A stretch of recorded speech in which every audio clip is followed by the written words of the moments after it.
Tuhan bersamamu.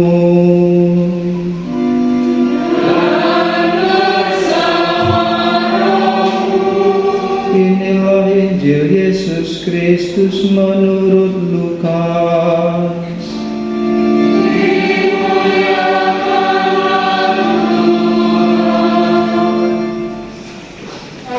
Sesudah dicobai iblis di padang gurun dalam kuasa roh, kembalilah Yesus ke Galilea, dan tersiarlah kabar tentang Dia di seluruh daerah itu. Selama di situ Ia mengajar di rumah-rumah ibadat di situ, dan semua orang memuji Dia. Lalu Ia datang ke Nazaret, tempat Ia dibesarkan, dan menurut kebiasaannya pada hari Sabat Ia masuk ke rumah ibadat, lalu berdiri hendak membaca dari Alkitab. Kepadanya diberikan kitab Nabi Yesaya, dan setelah membukanya ia menemukan nas di mana ada tertulis, Roh Tuhan ada padaku, oleh sebab Ia telah mengurapi aku untuk menyampaikan kabar baik kepada orang-orang miskin, dan Ia telah mengutus aku untuk memberitakan pembebasan kepada orang-orang tawanan dan penglihatan bagi orang-orang buta, untuk membebaskan orang-orang yang tertindas, untuk memberitakan tahun rahmat Tuhan telah datang. Kemudian Yesus menutup kitab itu, mengembalikannya kepada pejabat, lalu Ia duduk. Dan mata semua orang dalam rumah ibadat itu tertuju kepadanya. Lalu Yesus mulai mengajar mereka, katanya, pada hari ini genaplah nas tadi sewaktu kamu mendengarnya. Semua orang itu membenarkan Dia, dan mereka heran akan kata-kata indah yang diucapkannya.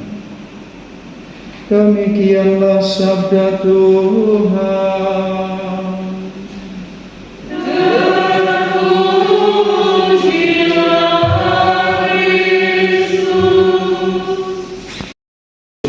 Yang berkah dalam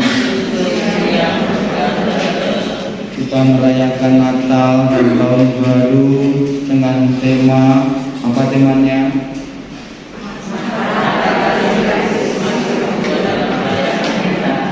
Tanda kasih Kristus semakin berbuah dalam pelayanan. 2 kali, pagi 2 kali, tambah hari Minggu. Mengapa masih perlu dirayakan lagi? Semangat. Mengapa perlu kita rayakan Natal itu? Dengan ini ada yang 6 kali, ada yang 7 kali. Mengapa perlu kita rayakan lagi? Sukacita, syukur, apa lagi?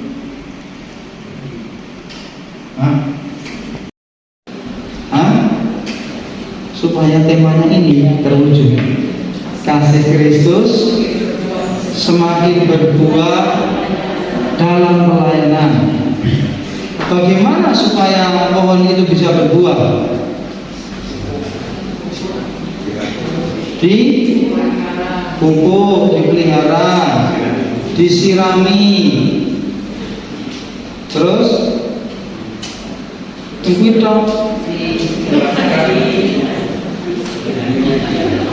dirawat, diberbalik supaya berbuah. Ranting-rantingnya betul dipotongi ya, ngalu-ngalu. Nah, dalam kacamata iman, apa pupuknya? Sombong nomor 1, iri hati nomor 3, tidak ada.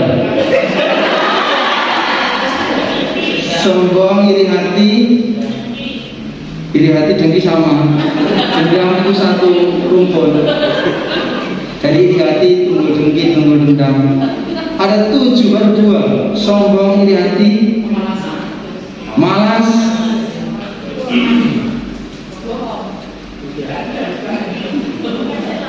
tidak ada. Belum pernah dengar, tidak ada. Baboni dosa. Hawa nafsu 4. Rakus 5.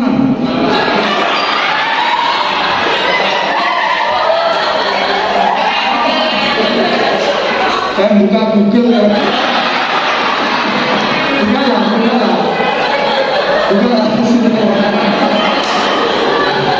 Ini ditambah ini dibuka. Gak pernah dipelajari. Ya izin. 7 dosa pokok. Kemalasan. Udah.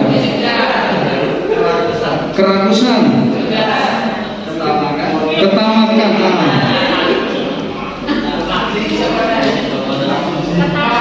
Hawa nafsu, rakus. Oke, 7 ya. Jadi ingat-ingat. Stim haram. Sombong, tamak, iri hati, marah, hawa nafsu, rakus, malas. Ini adalah 7 dosa pokok. P itu babon ini dosa. Babon itu bisa ngendok hal yang lain, bisa berkabar dan berakar yang lain. Tolong diingat-ingat. Dari iri hati tadi muncul dendam, muncul yang lain dari kesombongan, ketamakan, rakus, malasan seperti ini harus kita potong seperti tanaman itu menjadi benalu dalam diri manusia. Kalau nggak dipotong ya berbuahnya buahnya konkret, buahnya kecil. Maka supaya berbuah dengan baik harus dipotongi benalu-benalu ini. Selain dipupuk, disiram, dirawat, dipelihara, diinjek setiap hari, itu kan butuh kesetiaan.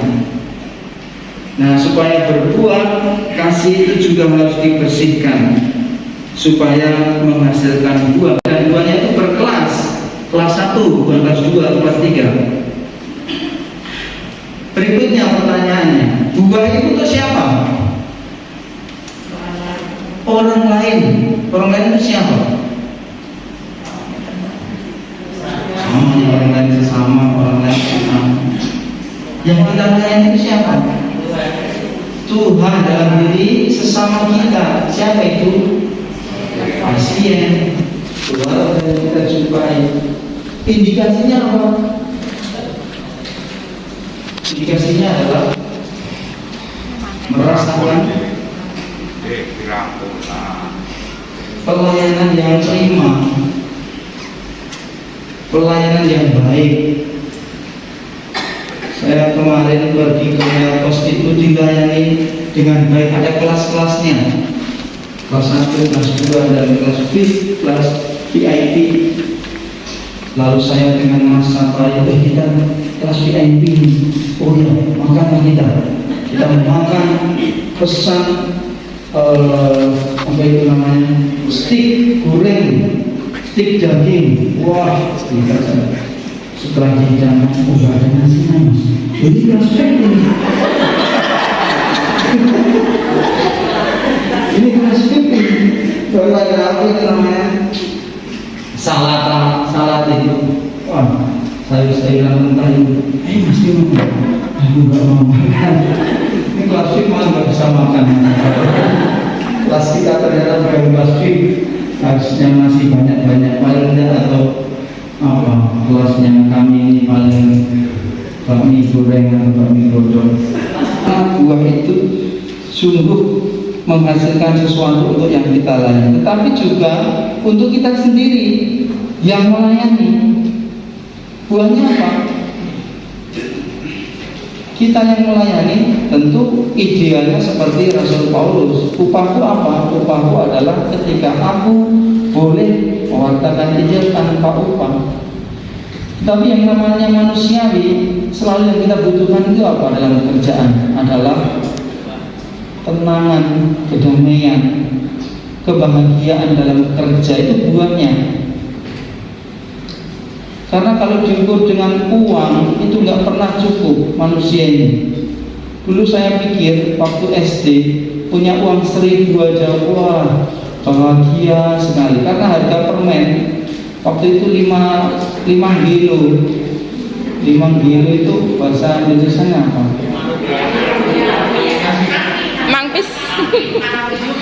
Mantis. Kalau 5 kilo 1.000 itu banyak sekali.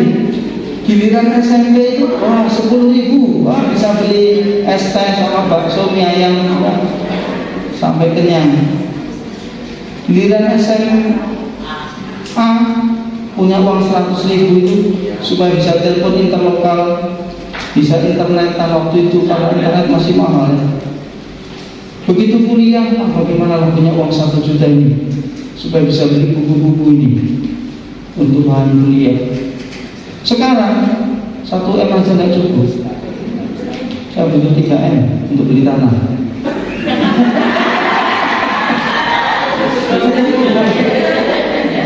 Saya butuh 3 M untuk beli tanah parkiran ini. Ini manusia yang kita alami, yang perkembangan dari 1.000 sampai nggak akan pernah cukup dikasih berapapun. Maka upahnya adalah bagaimana kita mengalami kedamaian, sukacita dalam pekerjaan kita sehari-hari. Dan itu tidak bisa diukur dengan uang. Tadi malam ketika semua orang pergi, ada 1 orang bertamu lalu berkata kepada saya, "Romo di rumah sendirian karena rombonganmu sedang cuti." Iya, nggak kesepian Romo. Pertanyaan yang aneh. Sudah sejak dulunya hidup saya sendiri. Tidak kesepian, enggak saya bilang itu. Karena ada koi-koi di pastoran itu yang cantik-cantik, ganteng-ganteng. Setiap kali saya makasih makan, "Koi, saya jawab, "Apa?"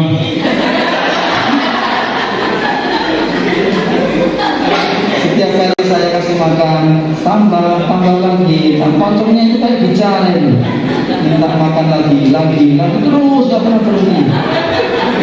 Sampai kan begini, maka gendut-gendut ikan itu. Nanti silakan lihat, sudah gendut segendut kita ini. Saya merasa sudah damai, tenang, ada piaraan. Dulu pelihara B1 sebenarnya, tapi karena teman kita nggak suka, ya sudah saya nggak pelihara anjing, peliharanya koi, ikan, burung juga enggak. Supaya kalau pulang itu ada yang menyambut gitu. Kalau tidak koi ekornya itu, waduh sudah makan ya, gitu. Terus dia bilang, inilah nasibnya jomblo abadi. Ikan. Ya, itu yang pertama, kebahagiaan, kedamaian, sukacita dalam tugas-tugas kita, itu buahnya. Yang kedua, dalam bacaan Injil, Yesus memberitakan kabar baik, mewartakan kabar kebaikan Tuhan. Status saya pagi ini di WA, Instagram dan lain-lain hari ini adalah seperti yang tertulis di Katolik itu. Menarik sekali. Apa yang ditulis di situ? Iblis bisa membisikkan kesedihan lewat satu kenangan hingga kita lupa bahwa Tuhan telah memberikan 1000 kebahagiaan. Ini inspiratif bagi saya. Satu kenangan bisa menghancurkan, padahal Tuhan memberikan kita 1000 kebahagiaan. Bagaimana mewartakan kabar baik? Apa yang kita dengar, apa yang kita lihat, apa yang kita makan, itulah yang mempengaruhi seluruh hidup tindakan kita. Kalau penjenengan nanti lihat di YouTube itu ada kisah mengenai lebah dan madu. Itu juga kisah inspiratif. Mengapa lebah itu kaya dengan madu sementara lebah dan lalat itu kaya penyakit? Karena lebah itu tertarik pada madu, mencari sari-sari yang terbaik sehingga dia kaya akan madu. Sementara lalat itu kan yang kotor, yang busuk, yang jelek sehingga dia penyakitnya banyak. Itu gambaran untuk manusia juga begitu. Apa yang kita dengar itu mempengaruhi pikiran kita. Pikiran mempengaruhi mulut, perkataan dan tindakan. Maka kalau ingin menjadi orang-orang yang sukses, bacalah tentang motivasi motivator.